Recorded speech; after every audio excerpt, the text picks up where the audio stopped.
And we're back. And we're back. Lo, I am so excited because I know after the team sends us kind of the rundown of our guest that's going to be coming on the episode, although we know a little bit about them, it's not till then we get to dive in a little bit, and we do that separately. I'm curious to know from your viewpoint because what I found out was, oh my gosh, my makeup brushes that I use virtually almost every single day, I don't really know a lot about them or this kind of business that it is and how they're made. And I mean, it's fascinating. It truly is fascinating. I'm so excited to dive into Anissa's story today and be able to really unpack this industry. I feel like it is a niche that a lot of people don't stop and think about. I know, me either. I mean, guys, today our guest is Anissa. She's the brilliant founder and CEO of Anissa International. And over the past 3 decades, Anissa has been shaking up the beauty industry by designing innovative and now cruelty free and sustainable tools for global beauty brands that we all know and love and are very familiar with.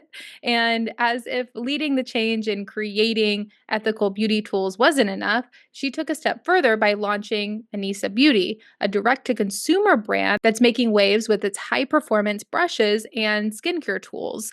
She has had lots of iterations of her journey. And from everything that I can tell, this is going to be, I mean, an incredible episode. Her story is so inspiring, and we're excited to get into it and really pull back the curtain to this industry. Anissa, welcome to the pod. Thank you. I'm excited to talk about some brushes today. Oh my gosh, We're so excited to me have you. too. Whenever I was prepping for this and we were kind of chatting before, I was saying this was like, I was listening to some other interviews that you had done, like, doing our prep that we do. And I was thinking, oh my gosh, I have never thought this deep about brushes in this industry and what this means. This is like a whole new world of manufacturing. And I mean, there is so much I want to know from you. Um, that's why I was like, wow, I don't even know where to start. But a lot of the times we like to start with like, how did you even like get started in this industry? How did it start? How did it begin? Take us back from the beginning and let's kind of go chronologically down this journey. Well, that's a long journey. But I mean, because yeah, I'm 50, I'm going to be 59 this year. So I started doing this in my early 20s, and it was with a family business where it was more of an import export. So I'd met a gentleman, and his family manufactured cosmetic brushes. I didn't really know anything about cosmetic brushes. I used sponges. And so when I learned that he was having a little bit of a trouble, he was having trouble. And so he needed some help. So I said, let me see what I can do for you. At the time I was 21, he was 25, and I was taking a trip to New York. So I called on Revlon. And I think that was kind of cool because I understood that, there's this amazing industry out there, right? And there was a lot to it because I was more about business, not about brushes. I wasn't about beauty. I love the art of business and how you can create opportunity. And so the product started to resonate with me. I worked with him, through my family's business, and then my family's business fell apart, which was really intense. And so by the time I was about 25, I had no degree. I had not finished college. All I had on my resume was that I had worked for my family. So I was like, who is going to hire me? And so I went to him at this time. I said, can I try to sell your brushes full time? I will not ask you for anything other than, once I get paid, I will pay you. So he let me do that for about 4 years. And so I started to learn the industry, and I started to learn about beauty brands. And then I started to really dig into brushes and how, again, could I stand out, because I needed to do something to survive. I had no safety net at this point. And so I just started to figure it out. And then I really fell into the industry. And then about 10 years into doing this, I fell in love with brushes. I realized how amazing they are because they can be a bit of an art form, and what they can do to transform an everyday, an everyday routine. I started to realize they could really make a difference in a woman's life and in people's lives and artists' lives who were using it, for their craft. And so that's how it began. Like that's the shortest version I feel like I could give you. And now 30 plus years later, we have I've been on this journey for a really long time, so I thought it was funny when you're like, "Oh my god, there's so much to learn about brushes." I didn't know people like yeah, that's just what I think about every day.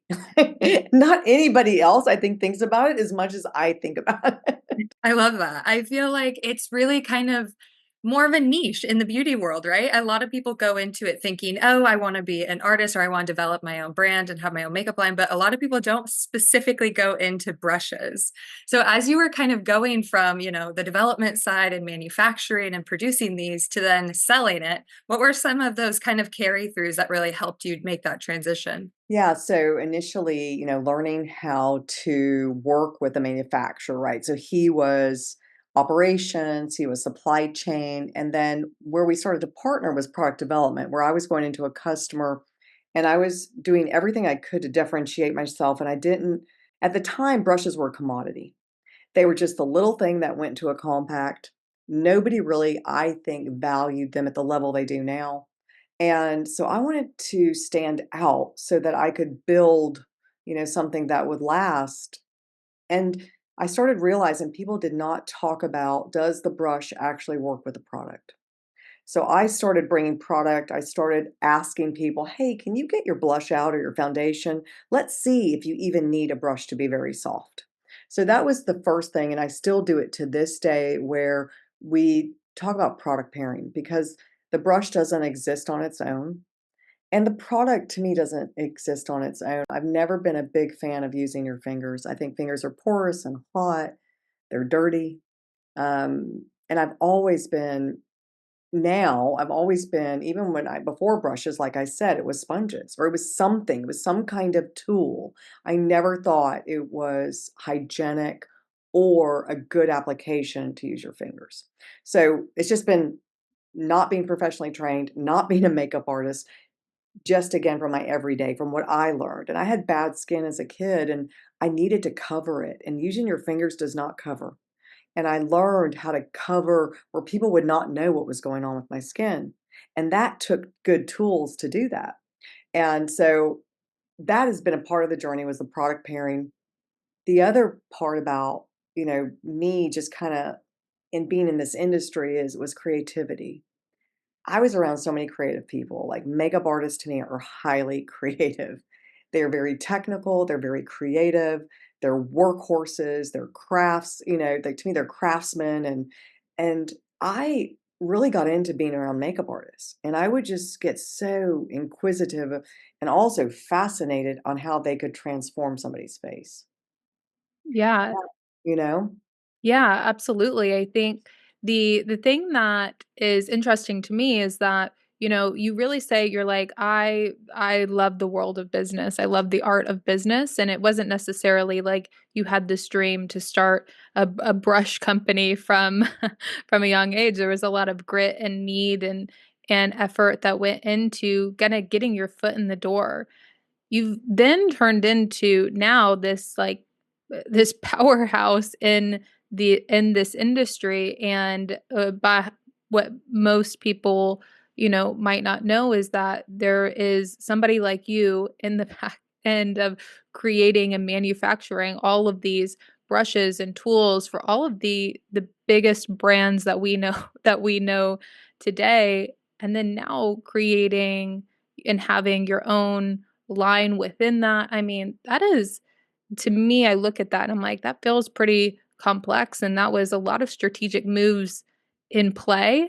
Can you kind of walk us through that formulation of the business in that way? I mean, I really do attribute that to the I was so young when I started working with my mother. That was the family business was my mother's international trading company, and I got to watch her from a really, really young age.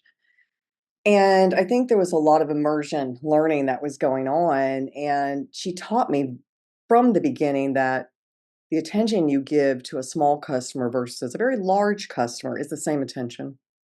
And there may be different types of risk and different types of maybe how many touch points. However, the value of time and energy for any business that I needed to really think about. going after or pursuing, the best and the greatest, organizations, companies. And because working with her was so tough, I did not think anything would ever be as tough as working for my mother. So I knew that I could pretty much talk to anybody, even though I was terrified and I was never meant to really be a sales person. I was really never meant to be in the front. I always thought I would be her number two. And that's what I preferred. She was very charismatic. She was so dynamic. And I loved being kind of just that, her right hand and getting the infrastructure, operational stuff done. So I had that ability, but I really didn't have that frontline ability or I didn't think I did. And so I had to grow that part of me. So I understood risk, I understood infrastructure, I understood operation, I understood process, and I understood that being strategic and how I selected my customers was really going to matter to the success of the business. Yeah, I think that's so important. And I think you touched on a lot of good points there. And I love that your first experience into kind of your whole career and really entrepreneurship was with your mother. What was maybe one of the learning lessons or tips of advice that she gave you that's really stuck with you, that's really helped you throughout the years? Fatima was really tough. She was, she had come from a really tough situation. My dad was not easy. She got divorced. She had 4 kids. And whether she told me or not, just from what I learned from being around her, there was a lot that, she taught me. And I think today, when I think about what Fatima taught me, was that, kind of like what comes around goes around. I think she really understood that how we treat people will have an impact.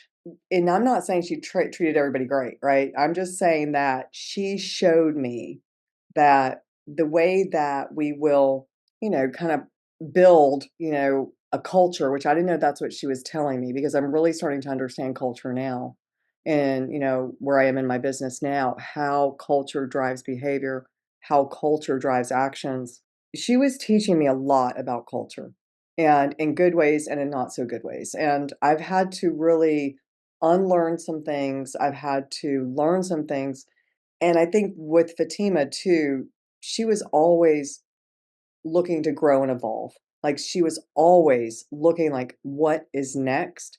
And I think that is something I definitely took from her that has created where I am today. Um, I never really felt like I could rest on my laurels. I always knew that there had to be something else that we are striving for. So I do think she gave me that. I do feel like she gave that gift to me. I love whenever you're looking at striving for more. At what point, because, and maybe this is just my not understanding of this manufacturing process and what it looks like and what type of customers you're going after for, a brush and um, what does that look like? And how have you decided to make those key shifts throughout your business history from working with your mom kind of behind the scenes to then kind of stepping into that more forefront ground and saying, okay, this is the client that we're going after and that we want to work with. I love that you said selecting customers earlier. I thought that was fascinating because a lot of people, I don't think, look at things in that way. It's like they're not selecting customers, they're kind of trying to acquire and bring in people versus, saying, no, this is who I want to be working with. And I would assume that that has been a big differentiator for you of your success because you've been thoughtfully and intentionally building something and striving for more. These are all they're just clearly assumptions, but I would love to know from your viewpoint, how have you thought of that? You've stepped out of those shadows of your mom, you've stepped into these roles, and you've clearly built, something really incredible here. Thank you. There's so much to it. Like, I wish I could say to you, "Is this, this, and this," but and it's also very intimate, right? The striving for more too just doesn't mean all bigger is better. It's like striving for more also had to do with who I was as a person, as a leader, as an entrepreneur, as a business builder. It just when I started, I had no education. I only had been really a protege of my mother, who was a very intensive, driven person who has a lot of natural skills and had a lot of success early on. Then I had to kind of learn to school myself and who were going to be my teachers and my mentors so that I could build something from the ground up. And that has been the striving for more, where I just kind of never let myself off the hook for what was okay. And what I realized too, and again, through a mentor, the bottom line matters as much as the top line. And that selection process, some customers will pay you and some won't. And I knew I was always going to bring a lot of value because I always wanted to be more than just a product. So I knew our service, I knew our quality, I knew what I was going to give. And all the commitment, dedication that we were going to give had to be worth something. And because I saw not everybody was doing what we were doing, our dependability, our commitment to now, sustainability, responsible manufacturing, transparency. It also has to do with the industry, right? And that's something about my company that's been a little tough. The industry changes and we must flow with the industry. When, retail, when Mac, was amazing, and then Macy's shut so many stores, it really hurt Mac Cosmetics when you could buy brushes, on Amazon now, 10 brushes for $10. Like, we've had to really change our perspective. And this industry, which is beauty, is ever, ever changing. It is not a stagnant industry. You never know what's going to come from. You never know really what's going to be next. There is such a flow to it. We have to be nimble. And I think that is something too that has created strategy that I've had to kind of get my pulse on. Oh, goodness, what's happening? If I was late to the party or I've been before the party, even if you're before the party, sometimes you can't do anything about it. You could see it coming, but doesn't mean you can do anything about it. You gotta kind of wait. So this is what I've committed myself to. I think I have gone through stages where I'm like, okay, I'm not going to move, and it's all going to be about we're going to do the way we want to do it. Well, that doesn't create opportunity or success or growth. So being, flexible, finding people who work for me who are flexible, understanding that we all have to bend to the industry's will at certain times with still maintaining certain core values. And that's where we are now. What are certain core values I cannot give up? And that will support our customer, selection process. And also who then finds us because they're like, yeah, that's what I want too. So I want to make sure I'm communicating what our value propositions are so that people can find us that really want to work with us and why they want to work with us. Because you could work with anybody, that makes a brush. Yeah, absolutely. And I think that with, like you said, being kind of a trailblazer and going from, 30 years ago, starting with brushes that weren't really a mainstream thing yet, and having to educate your customer, having to really get them to be familiar with your product, to then kind of shifting to now where you are, where it is kind of crowded in the market. There's a lot of options, right? There's Amazon, there's all these things. But I mean, we've actually got the opportunity to try out your product, and we've seen firsthand the difference and really the quality, everything you put into it, all of the little details. Do you want to kind of walk us through some of your main key points of how you guys stand out in such a crowded market and how you've been able to last through the decades? Thank you for asking that. I because I own my own manufacturing. So when I started out, I was just a distributor. I didn't have a lot of control for the back end. I really had to trust my partner. And Can you just walk yeah, through what that actually means? Because I think a lot of people maybe don't even know what that means. well, I have two facilities in Tianjin, China, in northern China. I opened my first facility in 2003. I never ever thought I would own my own manufacturing. It was out of necessity because the gentleman I had worked with, he and I were dissolving. Like it was a pretty aggressive parting. I was about to lose my business. So I needed to do something to secure the business I already had. And either I could have been another agent, like had been in the same situation, or I would build my own manufacturing. And so somebody presented this opportunity to me and said, listen, why don't we do this? I'll try to help you. So I built a facility, 400 workers where we do all the operations, the head, the ferrule, the handle, we will outsource packaging. And so that is how I started. That was tough. I mean, that was terrifying. For the first 2 years, I did not know what I was doing. I had to entrust it to other people. It was in a foreign country. Um, it was really, really tough. I didn't know if I was going to lose my business. However, I had good customers. I had good partners who were patient with me, and they knew if I could pull this off, it would be a benefit to everyone. So they hung in there when I was shipping them brushes that were falling apart. And I was like, oh my God, okay. It was, oh my gosh, I never want to have to deal with that again. So good lesson. I learned a lot, and it's been a process now for, since 2003 for me to become more operational, to understand manufacturing, to hire the right people. The things that I know now, I am shocked by. But in 2020, we built a new facility, which is beautiful. It is unbelievably just the functionality of this new facility for a handmade product is beyond what exists. I also built an automation facility that is much cleaner because one of the pieces of a brush is the ferrule. It's aluminum. And to color this is called anodization, which can be very dirty. It can pollute groundwater. It can be very toxic to the people who are making it. So we have an automated facility that is highly sustainable, contains all the toxins. I'm very proud of that. Now, all these things transpired because China started to improve their regulations. So they pushed us to like no longer make the anodized the way we were doing it. So I was able at that time and fortuitous or synchronistic to find a certain facility. Building the new facility also had to happen because China moved me out of my old facility, but it's all through adversity or through challenges, we have, I think, made the right decisions.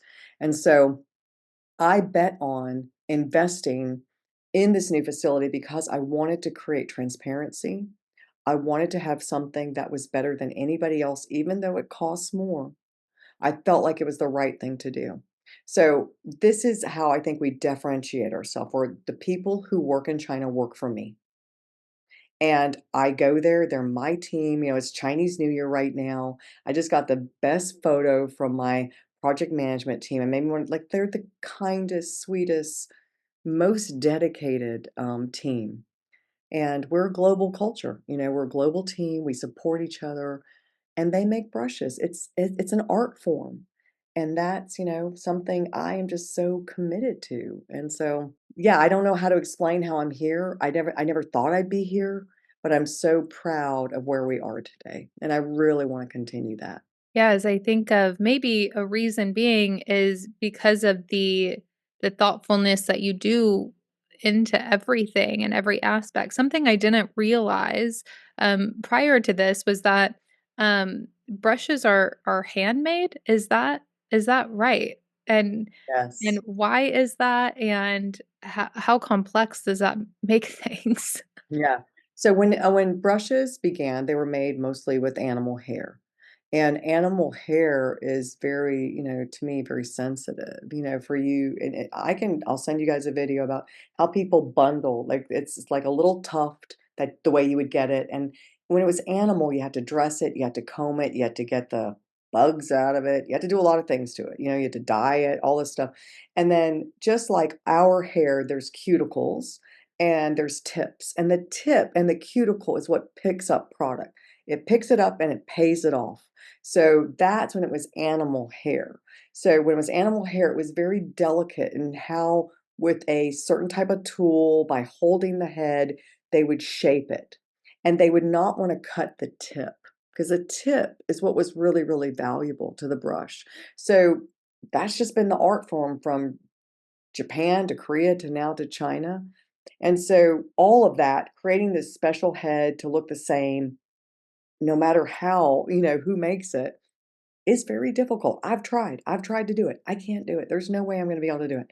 So somehow, these operators over time build proficiency and speed. What we do now is used synthetic, we use man-made. I removed any kind of animal hair offerings in 2017 because I realized how the animal was being killed.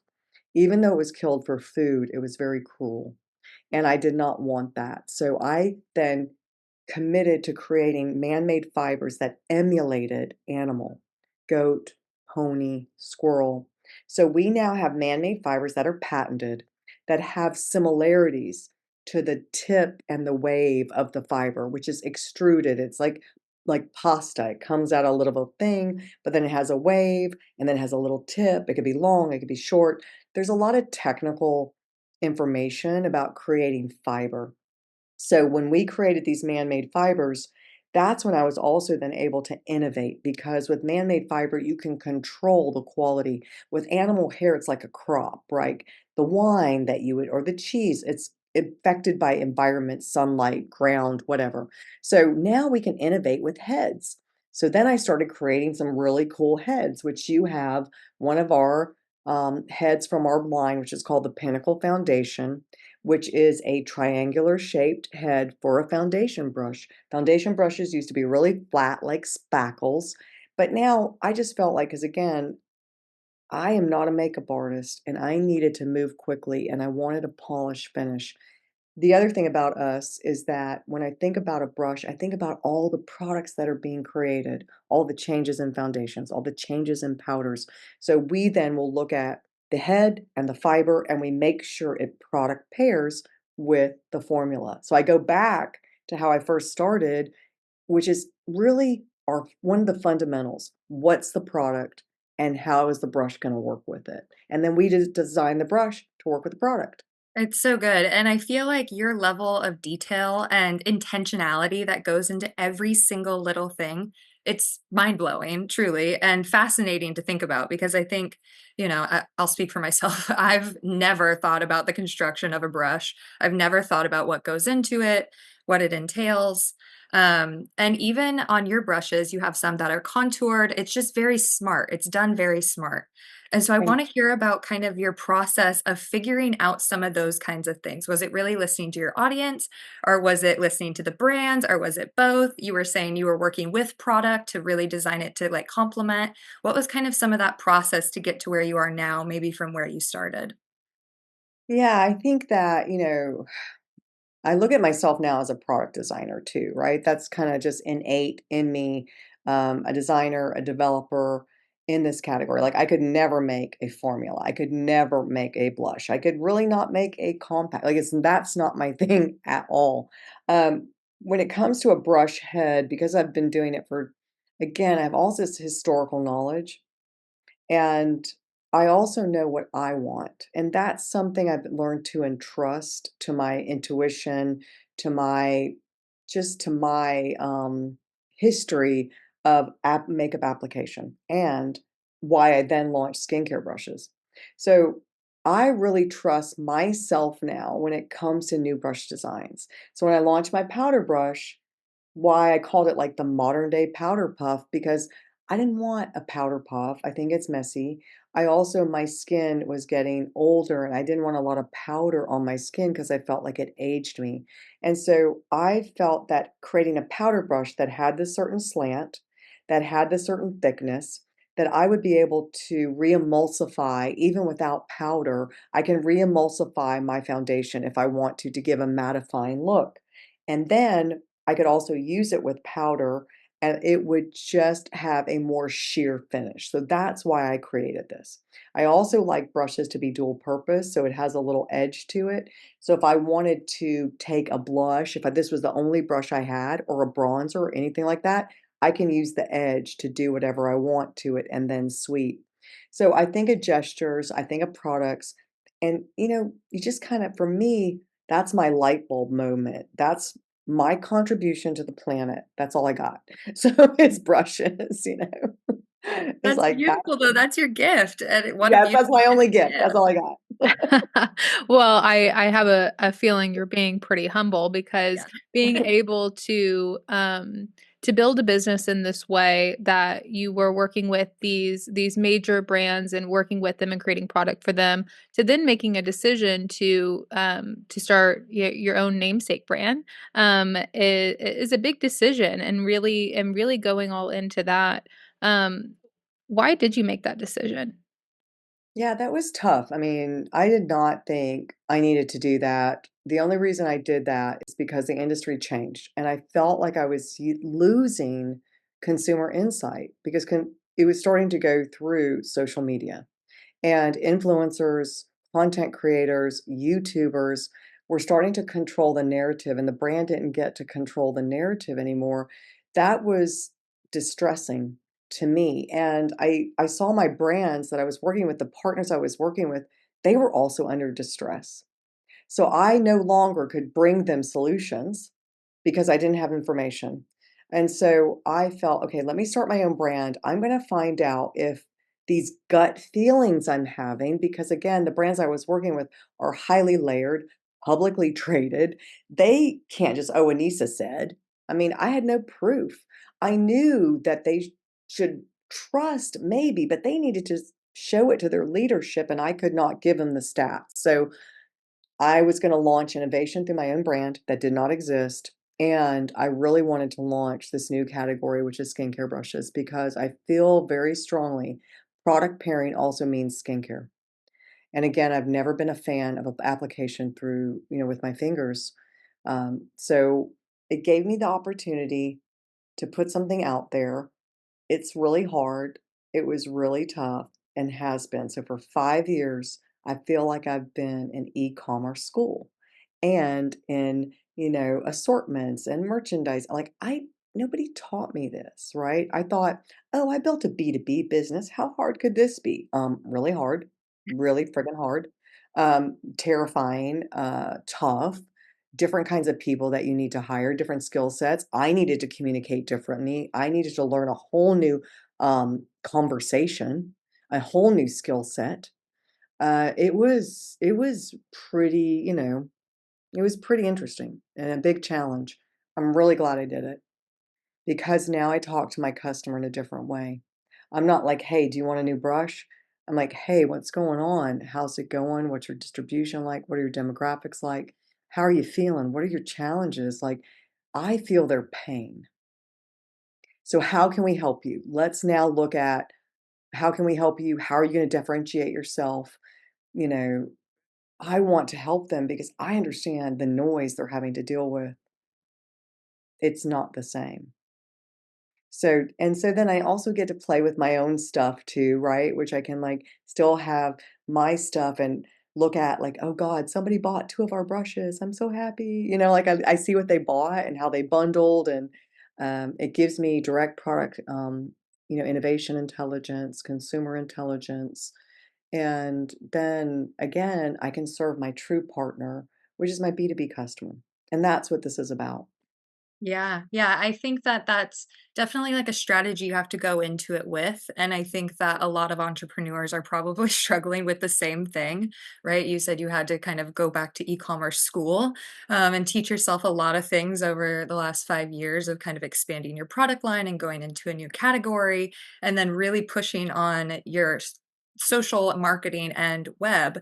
What were maybe some of those kind of takeaways that you're like, "Oh, I wish I would have known that from the get-go when I first started." What is, like, maybe some of those little tidbits that you could kind of give us, some knowledge nuggets? Well, I think everybody knows now, like, I didn't like, in the first year, the site that I built, I didn't need to do, right? Just go on Shopify and put some PDP pages up, put your product pages up, like, I did not need to do any of that. That was ridiculous. That was the first thing, that was archaic. And then, I think I wish I would have started sooner with micro creators, right? Really building early on a community. I think that's what's still really tough, right? Is building that community that people trust that will share with them about your product, because as much as you could put on your website, as many emails as you can send, there are people out there that are doing it so well. And that's who I wish I would have understood earlier that I wanted to build rapport with educators sooner and really understanding who my educators would be because it was a lot of hit and miss. a lot of like, oh, they're doing well over here. Well, it doesn't mean they're going to do well for us, right?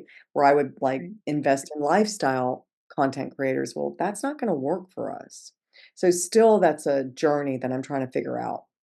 And we had, and then maintaining that community, really listening to what they want and need. We see so many brands have done such a beautiful job with that. We have not done a great job with that. And it's because it takes a lot of bandwidth. It takes a lot of energy, and I'm diluted, and so I did not understand how important that was. So those are things that if I was starting a brand, again, it's not about like your info. You can easily get a site up, get your products up, get some copy up, get your fulfillment done, get your little package done. Like we focus on things I don't think we should have focused on. And then start to build your community and your conversation and be real and transparent. Bring them in as fast as you can to who you are. And then, yeah, you just got to hang in there. Yeah. Yeah, community really is key. I think you hit the nail on the head there. Absolutely. Whenever you're kind of in this flux, how do you manage building the community and focused on the products that you currently have against innovation and adding new products and growing in that way and thinking about thinking ahead, I guess, and how far are you thinking ahead with that versus staying nose to the ground and really building that community that's right in front of you. I see that being a challenge a lot, so I'm just curious of how you look at that. I mean, that is just, I think what you just said is the hardest thing right now.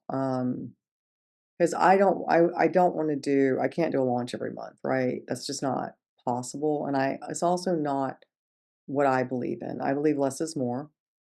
So I kind of, for me, have to wait until I feel like there is a timing for something.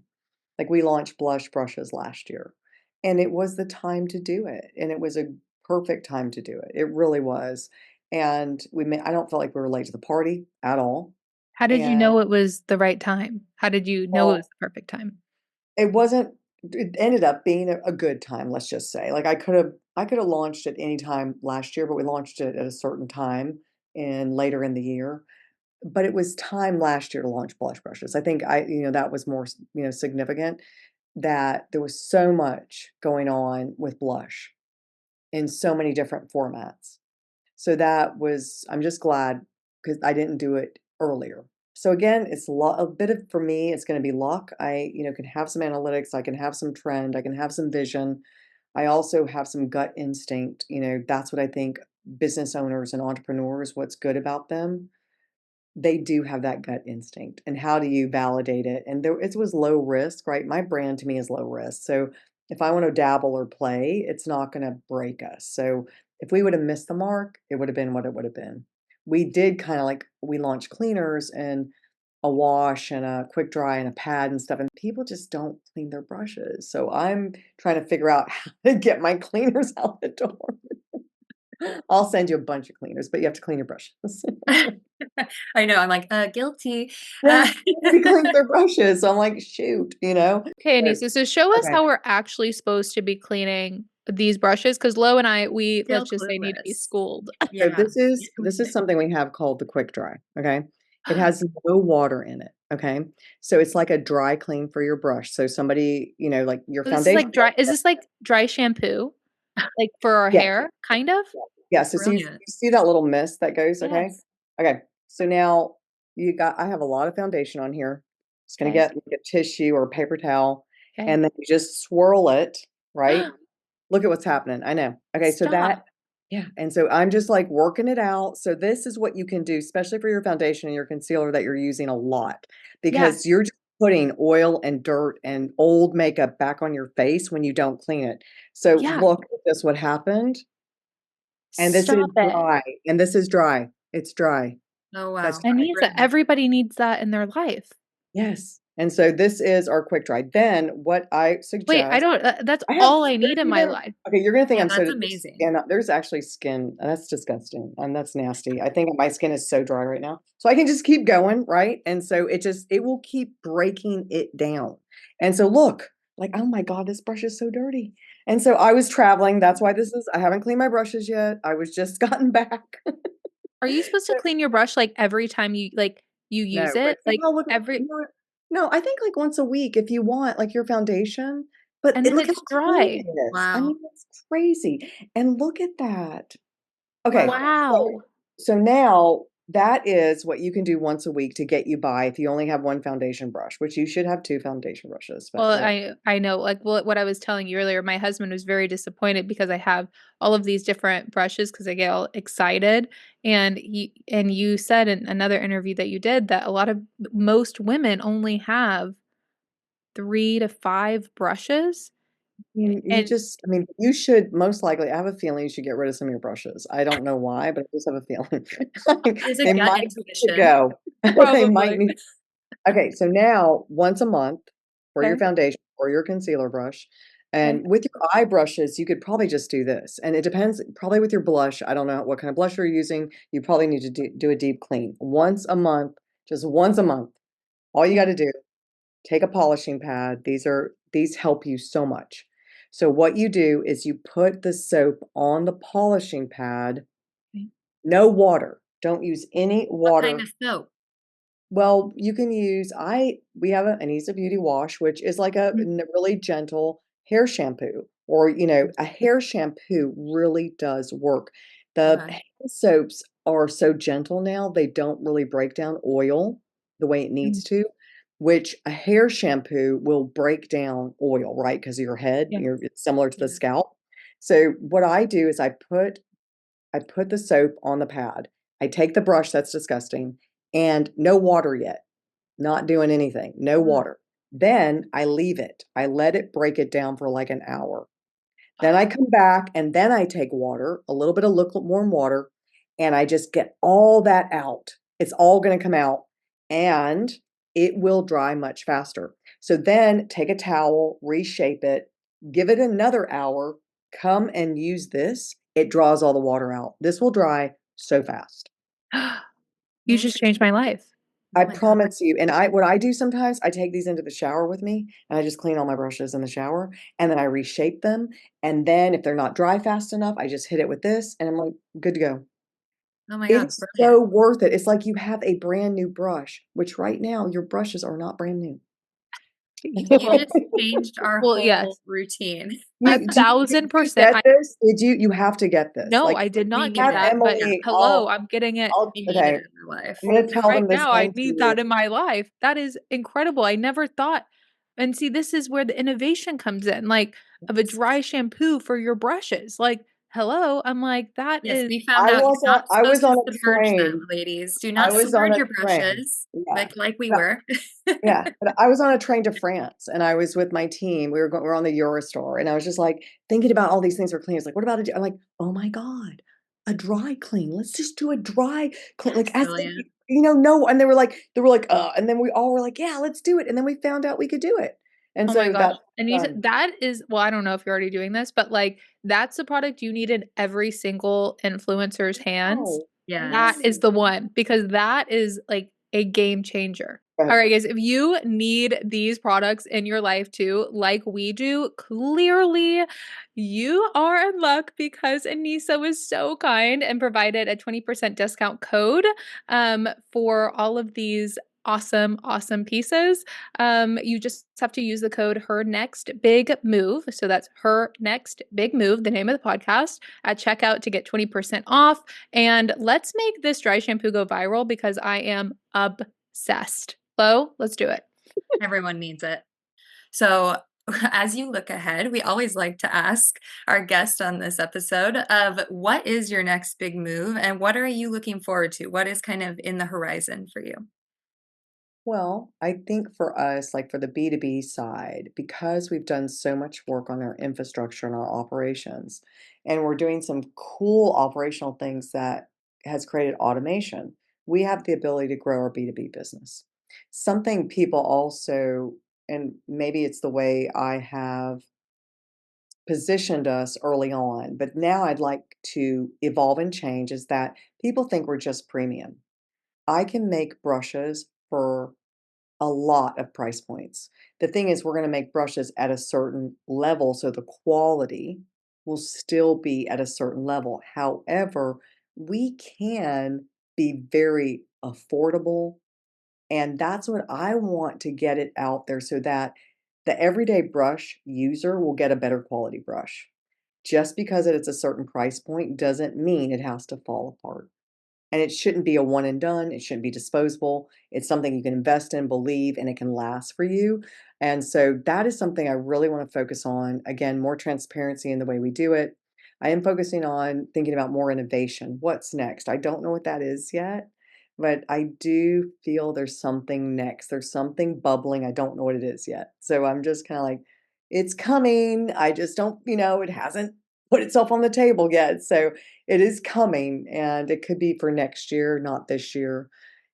Right now, too, for the brand, I am looking at, again, creating more, education. I want people to understand why our brushes make a difference, why are they the price they are, and how can they really make your makeup routine just easier, flawless, more artistic. So I'm hoping to focus on that this year. Beautiful. I love it. Stunning. So excited to one, understand this world a little bit more. I understand my brushes on another level now and got a few new ones that are really making a difference. These brushes are incredible and so just thrilled to know you and know your journey and we're going to be cheering you on every step of the way. Yeah, we're So excited thank to you. see what comes next. Thank you. Absolutely. Thank you. Y'all are very sweet. I really enjoyed this. Thank you. Thank you, Anissa. Guys.